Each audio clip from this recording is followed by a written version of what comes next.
Hi, Tim here with Eric Kasimov, founder and CEO at KazSource, a company that helps leaders create opportunities for their business through content, marketing, and insurance. He's also a founder and content creator at SportsEpreneur. How are you today, Eric? I'm great, Kison. Thank you for having me. This is great. Hey, my pleasure, Eric. Maybe we can kick things off with your story and how'd you become a business owner? Oh man. So I would go back to just being in school and just being hating being told what to do. I mean, it's kind of that simple. And typically from teachers, middle school, high school. And so I always realized that I felt like I wanted to be the boss, but I didn't know enough. Obviously, my dad was a business owner. My grandfather was a business owner. So it was ingrained in me. But I had to go and I had to live life and I had to experience things. And meaning, you have these great jobs that you get out of school. And what happens is when you come back from vacation and you don't have a job anymore, you realize, wow, this, like, you really don't have a lot of control. And that happened to me. I came back from a vacation and had these three weird voicemails. And I looked at my wife, who we were newly married, and I said, I think I just got laid off. And sure enough, going in the next day, and security escorted me to my desk to pick up my personal belongings, and out the door you go. And that was everybody at the company. But, at that time, I really wasn't ready for it. Ended up in an insurance brokerage group and did very well. And you're working for people that pretend to be your best friend. And, when you're out to dinner and everything's going well until they think you're making too much money. So they want to change your comp plan. So you stack that on top of buying and selling your company. And so 3 times later, I ended up working for a bank overnight. And I live in Charlotte, North Carolina. It was a banking finance capital besides like in New York or San Francisco, and never wanted to work for a bank until I woke up one morning and I worked for a bank. And at the same time, I had been thinking about like, hey, now is my time. Now is my opportunity to do really what I want to do and start my own business and get out of my own way and go and do it. And that's what I did. And so that's how I became an entrepreneur and started my own business. Good story. Good motivators to get in your own path. It takes nerve. It's nerve wracking. It's like putting yourself out there. It's like being on a podcast or creating some content. It takes a lot and it takes time. But for me, I felt like I had to put in my time and my effort. And then there's realizations that you have to say, now is the time, go do it, go make it happen. And then you find people who will support you along the way, give you encouragement. You'll find people who will wonder, like, what are you doing? This is a mistake. Why are you doing this? And, but if you believe in it, you just go for it. What are your top 3 principles that attribute to success? Well, I'd heard that question, and one thing I'll say is iteration is important. So I'll change my principles or the philosophies as I go. It doesn't mean like my philosophy changed, my core thesis changes, but as I, learn and accumulate more, I don't know if to call it knowledge, but insights perhaps, and go through more life experiences, those things will change. But there's a few things that come to mind, and probably the list is way longer than 3, but as I was thinking about it as it relates to what I'm doing right now, Scott Adams, who is a creator of Dilbert, as a podcaster, talks about stacking talent. And whenever I heard that, it stuck with me. I'm like, well, that's interesting. And you think about like stacking talent is stacking the different things that you've learned, and we can get more into that type of stuff. Obviously, creating content is huge. And I think it just opens up opportunities that exist and the opportunities that you don't know that exist. And the last one I would say is the authentic leverage.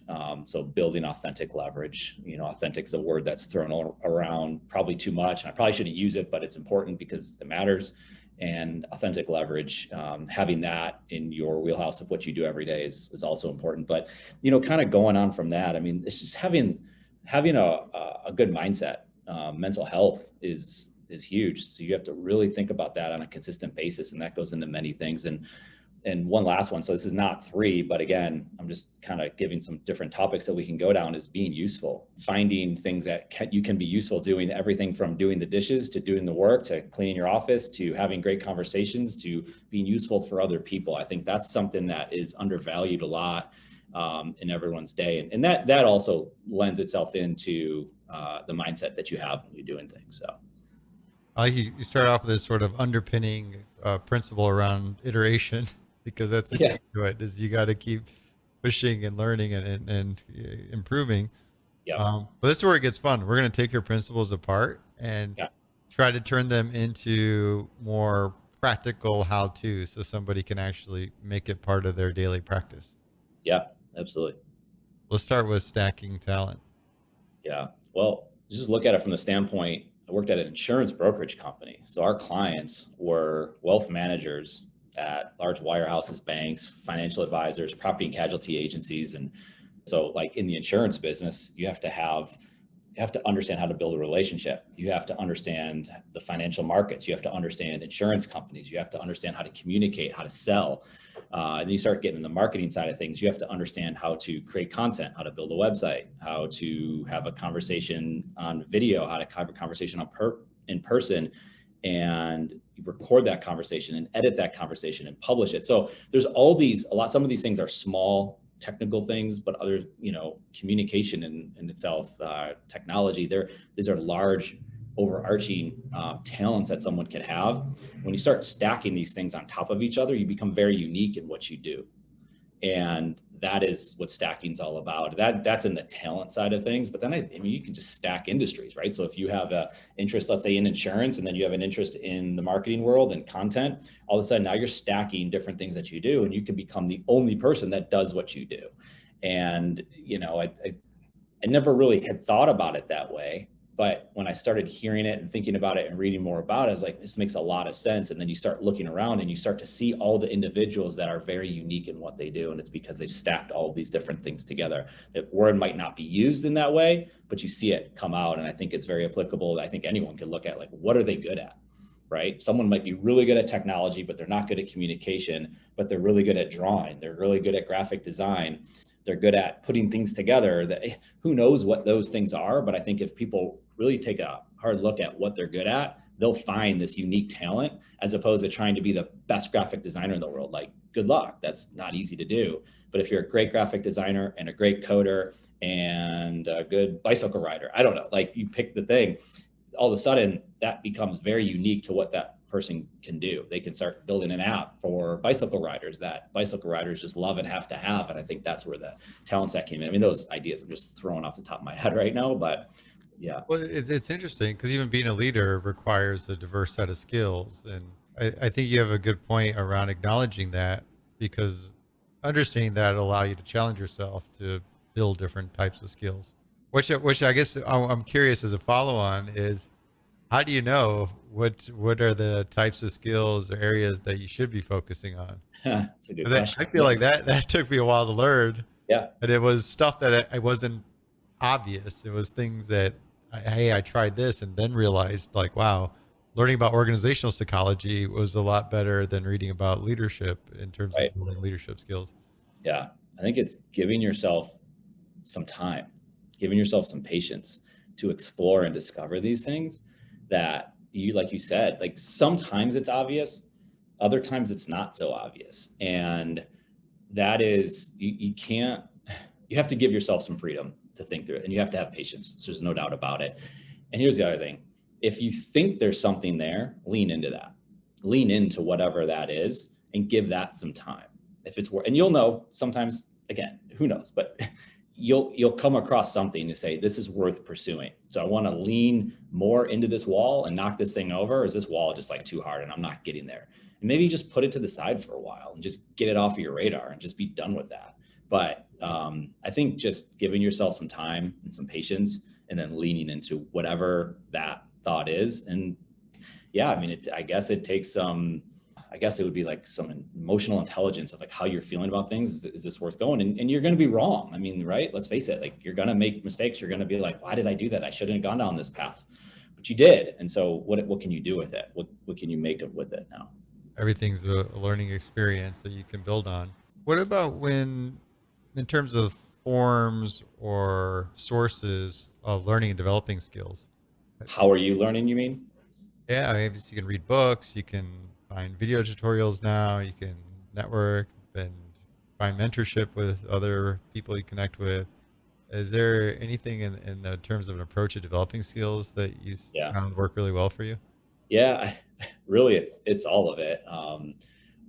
Before I started KazSource, I started taking reading seriously. I mean, I read when I was younger and I read what I liked, but I didn't read. I mean, I didn't take it serious. And I love sports. I watched sports. I would do so. I didn't, I was always inquisitive, I would go to the bookstore and I would check things. I just didn't take it serious. And then I took it serious. I mean, I took it really serious and I started reading like a lot.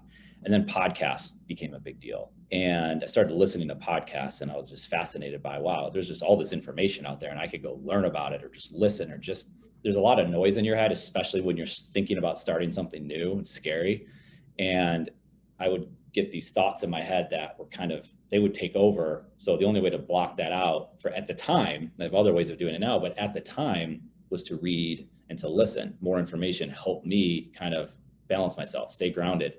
And so I think reading other stories about the extreme examples, like just basic stuff, like a Phil Knight or Steve Jobs or Amazon, like these are extreme examples, but hearing the story of like someone had to run across the street to the bank at Amazon to make sure their credit line didn't close because Amazon doesn't exist today if their credit line, I was like, well, that's fascinating that this company had those issues, Phil Knight going overseas and being like, they're like, do you have East Coast distribution? He's like, yeah, of course we do. And he didn't. You need to go tell his friend, like, you got to move to the East Coast. So reading and thinking through all those things. And just as you do that, you start to challenge yourself even more with the books that you're reading and the podcasts that you're listening to and the people that you're having conversations with. So constantly learning, and then also like not taking yourself too seriously and not believing that it's like this paradox, maybe like don't get so caught up in yourself that you really got to figure it out, to a point to also say like you do belong, like you do know what you're talking about. You spend a lot of time doing this.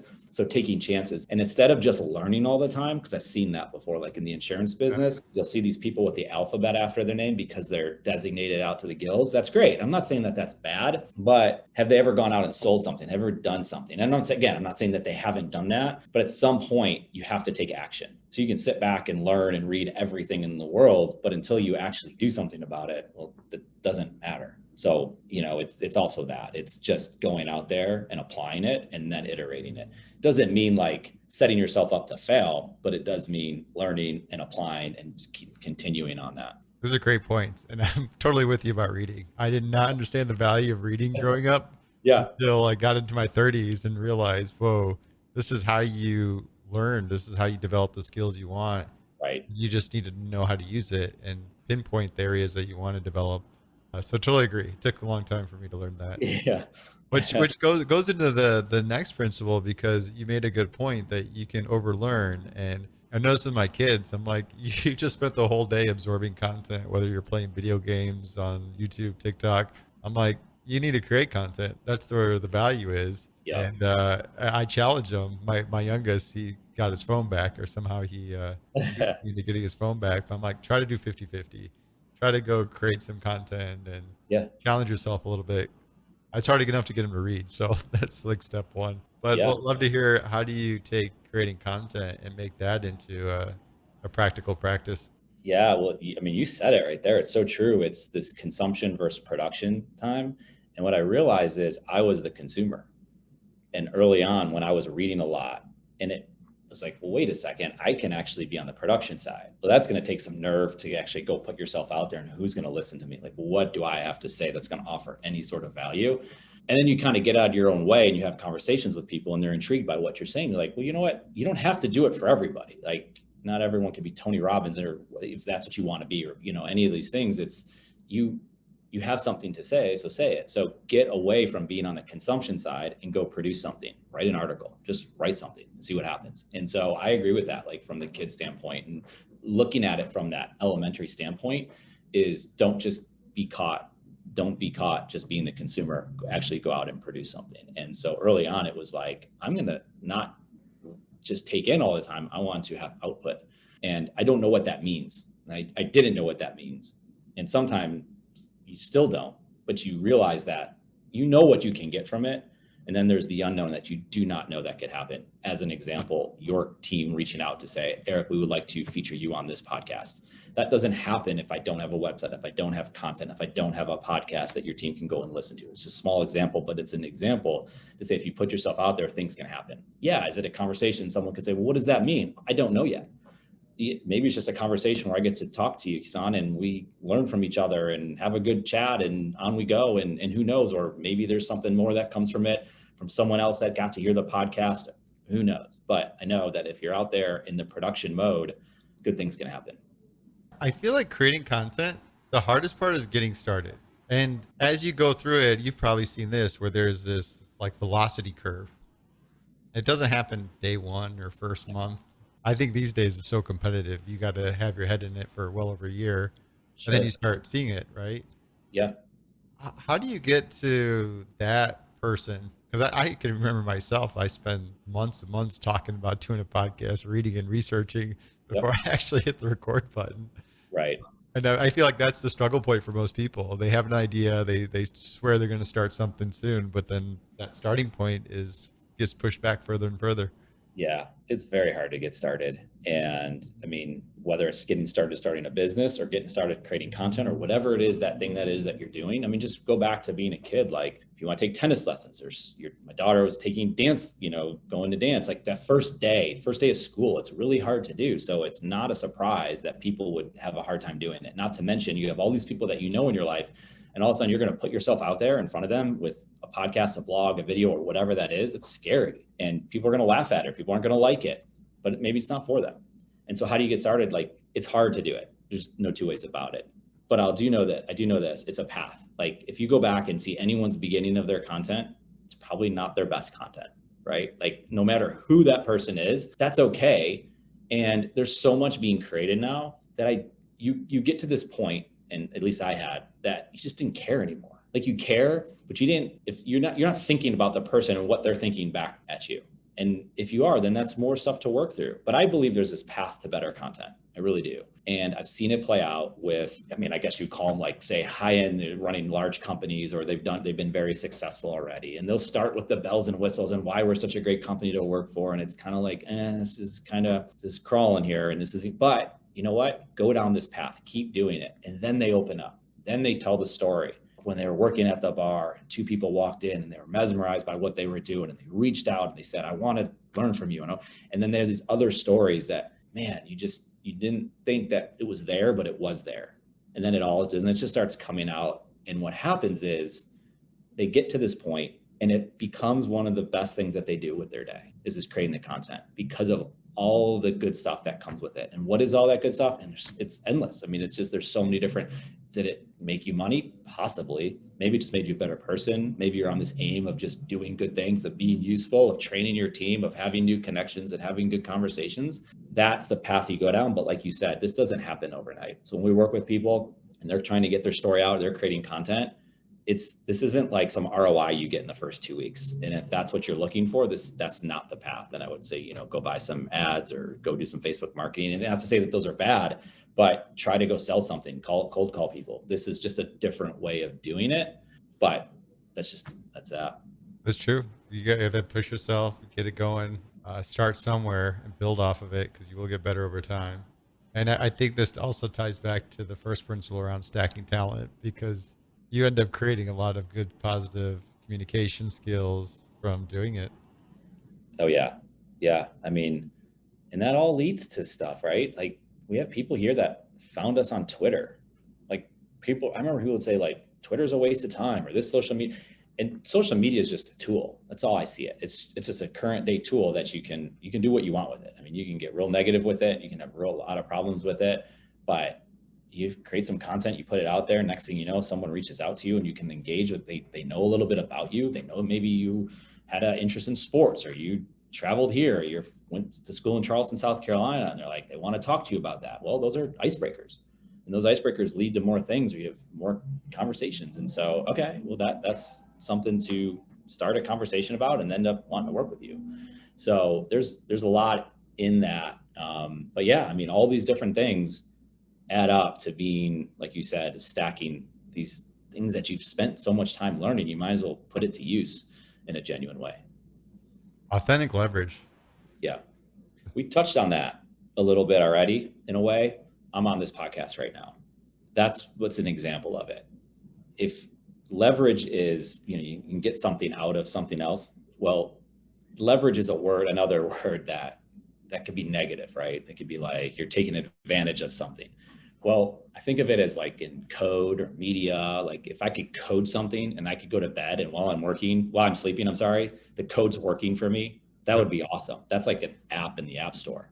how cool is it if you could build that and it sells for $3.99, and every time you've done all the work, so I don't have to recreate it. Yeah, I have to continue to update it. But if I could do that, I can make money while I'm sleeping. I could have things happening for me while I'm sleeping. Media is the same thing. I could have this conversation with you, and perhaps I could have different versions of that conversation, but this conversation will be posted on your website. It'll be posted on Apple Podcasts and Spotify and so on and so forth. And someone might hear it one day. Who knows? Maybe it's a future employee. Maybe it's someone wants to work with us. Maybe whatever. That's leverage in the sense that I don't have to have that conversation with them. They could hear this conversation. That's leverage. Or leverage of getting found in some other way, like you said, of being on this podcast. Those things are critically important for a business leader to create that awareness around what it is that they're doing and what it is that for their company. So when I go to people on my team and I ask, what would you want me to work on? What do you want me to do? You're just curious. Like, maybe I'm thinking like they have insights, they have desires, they have all these things that are going on. What do you want me to do? Continue to have great conversations with interesting people. Have these introspective conversations. Do that over and over again. And people are intrigued by what it is we're doing. And they ask questions of what do you do? And then off we go. And that's the leverage that I'm talking about. And I think you get that through media. And I want to help other people do it. I've seen it happen. I mean, again, run an insurance company, create content. The content, then some business owner comes to me and says, can you do that for me? Not exactly what you're doing, but can you help me create a content platform where I can help tell my story that'll help him and his business out? Yes, we can do that. That was leverage that started because we had content out there. That content allowed for that conversation to take place. That's leverage. So, I mean, would this build off the prior principle of creating content? It's just that authentic component of it, of you really being you really being passionate on the subject and those components, and then leveraging it through content where you sort of are able to get that distribution out there without having to it's not talk to people. Right. And it's not, I mean, content is, well, we could do content for a lot of different reasons. I mean, a lot of people want to start a podcast because they want to run ads, and that could be leverage. You got ads because now you run a podcast and Nike hears about it and they want to run an ad on your podcast, or who knows, right? So you get that, and that's good leverage, but there's so many other ways to do it. You could have 2 people listen to your podcast and it can have success. You don't have to be Joe Rogan. It's like, or Taylor Swift in the music industry. Like, good luck. I'm not saying don't go for it. Go for it. Go be the next Taylor Swift. That'd be awesome. But we all know that's not that easy to do. If it happens, like, she's not out there thinking that she's gonna be Taylor Swift. Her record deal was turned down numerous times. Well, then it happens and you take off and people talk about fame and how that happened. But really, it's the conversations that you're having. If one person listened to it, that one person could change quite a bit. And it doesn't even have to move the needle that much. It could just be a little bit, or it's just no one listens to this conversation. I'm enjoying our conversation right now. I think we're getting into some depth, and you're making me think a little bit, and so on and so forth. Maybe you'll learn something from it, or maybe you hang up, you're like, that guy's crazy, right? That's okay. But that is, I think, that's what I believe is just continuing to have these types of conversations, whether it's through audio, video, text, you name it, social media. Yeah. I mean, it sounds like part of it is that the authenticity part's where I'm latching on, because it's got to be something that you are really, really passionate about. It's not, hey, I'm just going to try to be Taylor Swift to get the numbers. And then I think that's where you find your own domain that's unique. Yeah. And it comes off if it's not. So like, consistent messaging is huge. If it's not consistent, so if we stop this podcast and let's say you and I hopped on a call 3 weeks from now and we're just talking, you would know immediately if you're like, man, that podcast is not who this person is. Or you could go check out our content or social media or whatever, listen to a podcast that I've done. They're going to be very consistent. You'll talk to someone on the team. There's John's on our team here, and John started interning for us, and he kind of bucked the trend a little bit, and he had scored his job out of college before he ever left college. It was really cool. People a lot of times are like, wow, in his own way, it makes sense. I talked to Eric, I'm talking to John and all these different people, and there's a consistent message that's there. So that is authentic. And if that is not, that's your brand. And if it's not, and that's, again, another word thrown around a lot, but it is important. And if it's not consistent, you'll see it, because I see it all the time. I see it with LinkedIn people, people reach out on LinkedIn and this and that. And next thing you know, they're like immediately trying to go for the sale. Hold on a second. What just happened? You're saying this, and then the messaging just changed. So that was a game. And I feel like I just got put in someone's funnel, and I just don't like that. I don't like going to buy a car at the car dealership because I know what they're doing. I know immediately when, I always, right? I could be wrong, but I oftentimes, and I think a lot of people do, so I'm not alone in this, when the sale is on, like you're trying to pitch me something. So all that stuff you said it's not consistent. You lost me. Oh, so if you're looking for your areas of focus, what you're passionate about, for somebody that's trying to figure that out, is it, hey, is this stuff I'm generally interested in? I think one of the things I've learned recently is that you don't have to be a person that's experienced for decades to sort of really know something. You can kind of learn it more recently and actually be better equipped to teach it to other people since it's fresh in mind. But I'm just kind of curious, is it simply that, hey, this is stuff I'm interested in, stuff I'm passionate about, or because I feel like you can easily get hooked into trying to catch the wave of what's trending. You can, and marketing has that, just like fitness has that, just like a lot of industries have, like, ooh, this is the next thing. I'm going to become a fitness instructor on Instagram. Okay. Yeah. Until we realize that you don't know what you're actually doing. Thank goodness though, that you can keep up. You can change paths. Like back in the day, it was like, you can be a doctor, you can be a lawyer, you can be a school teacher, you can be a principal, whatever those things are, you're going to be. You would set that determination probably when you're in college, and that was it for the next 30, 40, 50 years.